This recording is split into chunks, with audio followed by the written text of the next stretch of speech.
भक्तांबर का उत्तरार्थ। मेरे प्रिय आत्मन, आपको सादर प्रणाम। जय जिनेन्द्र और राम राम। भक्तांबर की तरह कर्मकांडहीन और कामनाहीन प्रार्थनाएं श्रुति साहित्य में और अन्य में हैं, यथा गजेंद्र मोक्ष, यथा ललिता भवानी सहस्त्रनाम, शंकर सतनाम, नारद भक्ति सूत्र और साथ ही आदि शंकराचार्य कृत भज गोविंदम मूढ़मते जैसी प्रार्थनाएं हैं। यद्यपि ये संख्या में कम है, लेकिन बहुत गहरी और बहुत श्रेष्ठतम बन पड़ी हैं। स्तोत्र 17, 18, 19 में परम प्रभु जिनदेव की, ईश्वर की, तीर्थंकर की परिकल्पना सूर्य और चंद्रमा से भी ज्यादा महिमावंत को अभिव्यक्त किया गया है, क्योंकि सूर्य की किरणें, चंद्रमा की किरणें अंधेरी गुफाओं में, कंदराओं में और अंधेरे मन को प्रकाशित नहीं कर पाती, जबकि प्रभु की कृपा इनका ज्ञान प्रकाश, विभा, आभा अंधेरे मन को भी, अंधेरी गुफाओं को भी प्रकाशित करती है। उनकी कृपा उनके जो अपात्र हैं उनके बीच भी उतरती है।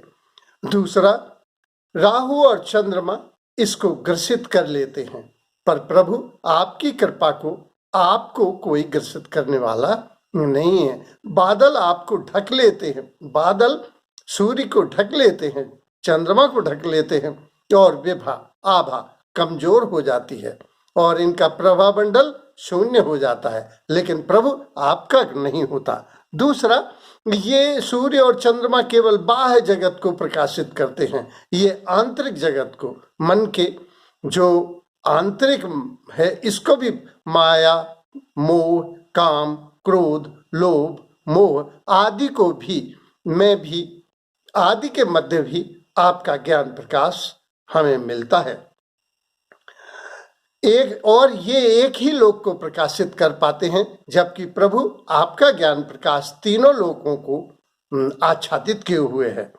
इस तरह से बादल ढक लेते हैं, लेकिन आपको ढकने वाला कोई नहीं है। आप सूर्य चंद्रमा से भी ज्यादा महिमावंत हैं। अगले में आया है कि शंकर, विष्णु और लौकिक देवता और अन्य देवता ये इतनी विभा नहीं रख पाते जितनी कि प्रभु आप, कारण कि ये लौकिक राग द्वेष से, गुण दोषों से युक्त हैं। प्रभु आप इनसे मुक्त हैं, इसलिए आपका दर्शन चित्त को हर लेता है, आप आकर्षित कर लेते हैं। हे जिनदेव, ये साधना के द्वारा आप ही सच्चे बुद्ध हैं, आप ही ब्रह्मा हैं और आप ही शंकर हैं। हे प्रभु, इसलिए आपका मार्ग ही अनुकरणीय है। 22वां श्लोक समस्त जैन दर्शन को अभिव्यक्त करता है और ये श्लोक बहुत संक्षेप में बहुत बड़ी अभिव्यक्ति देता है कि दूसरे धर्मों में जो देवी देवता हैं और ईश्वर है, उसको प्रकट किया गया है, उसको अवतार माना गया है, उसको विशेष शक्तियों से अलंकृत माना गया है, जबकि इसमें माना गया कि एक सामान्य व्यक्ति की तरह ही जिन देव का जन्म होता है, विवाह होता है, उनका परिवार होता है और वे साधना तपस्या करते हुए आचार्य होते हैं, मुनि होते हैं, उपाध्याय होते हैं, साथ ही साथ साधु होते हैं और इनको सबको करके अरिहंत होते हैं और अरिहंत होने के बाद तीर्थंकर पद को प्राप्त होते हैं, अर्थात प्रभुत्व को आपके तुल्य प्रभुता प्राप्त करते हैं प्रभु। इस तरह से जैन दर्शन में ये माना गया है कि परिष्कार साधना ही सब कुछ है, इससे आदमी अपने को परिष्कृत करता हुआ ईश्वर तुल्य हो सकता है।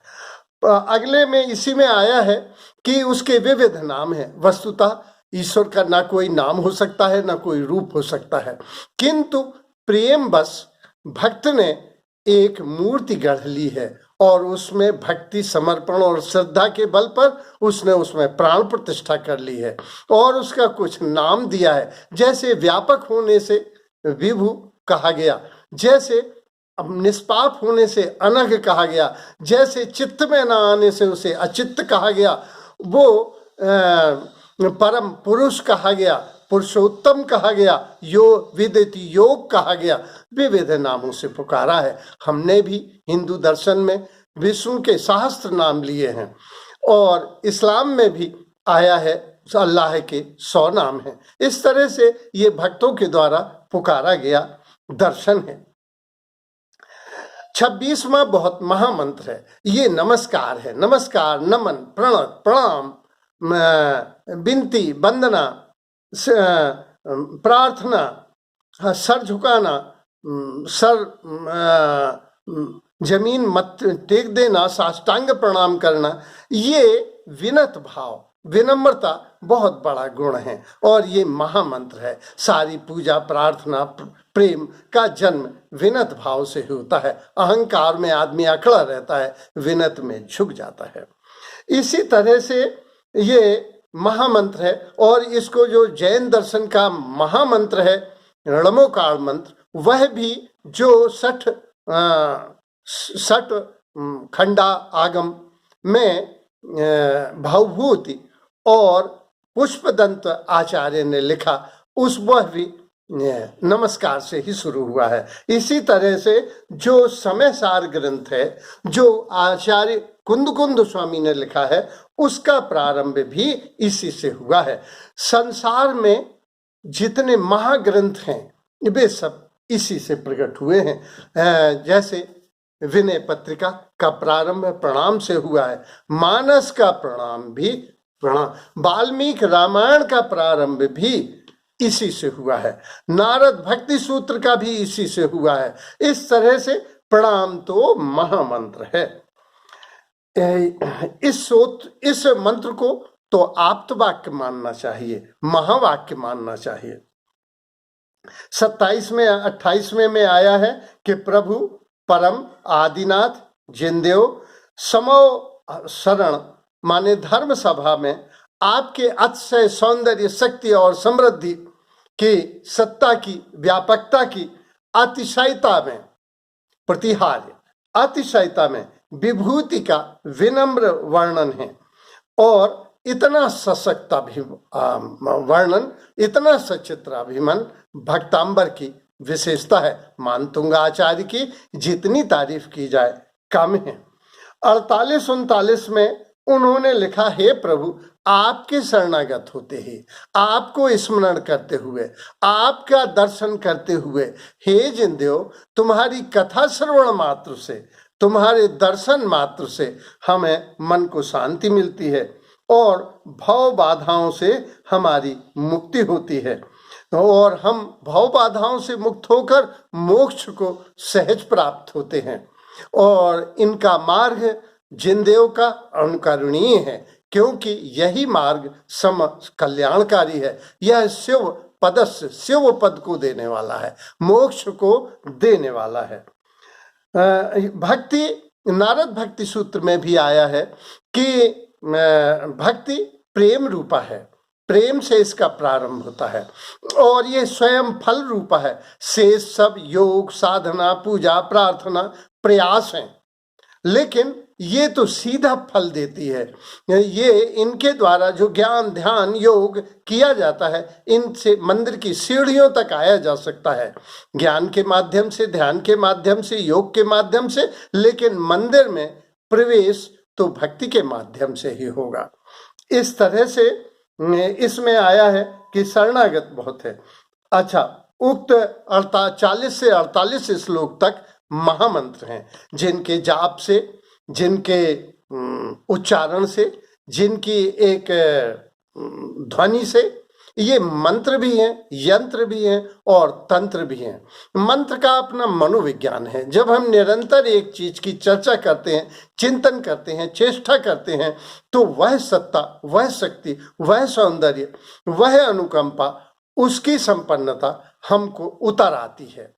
और ये एक मनोवैज्ञानिक सत्य है कि जिसका चिंतन होगा उसकी सत्ता उतर आएगी। इस तरह से निरंतर जाप से हमारा मन आत्मसम्मोहित हो जाता है और वे शक्तियां उतर आती हैं। भले भगवान पत्थर के हों, लेकिन भक्ति की वजह से भक्त उनको प्राण प्रतिष्ठा करके और वे भी पिघल उठते हैं। इस तरह से पत्थर से परमात्मा का प्रागट्य भी प्रेम की पराकाष्ठा का रूप है। इस तरह से महामंत्रों के निरंतर जाप से, उनकी ध्वनि से वो यंत्र का काम करते हैं और वे एक निश्चित तंत्र रखते हैं। परिणाम स्वरूप मंत्र विज्ञान को पुष्ट करते हैं और मनोविज्ञान में वह निरंतर आच्छादित होकर मन पर और शरीर पर और चरित्र पर सीधा प्रभाव डालता है। प्रणाम।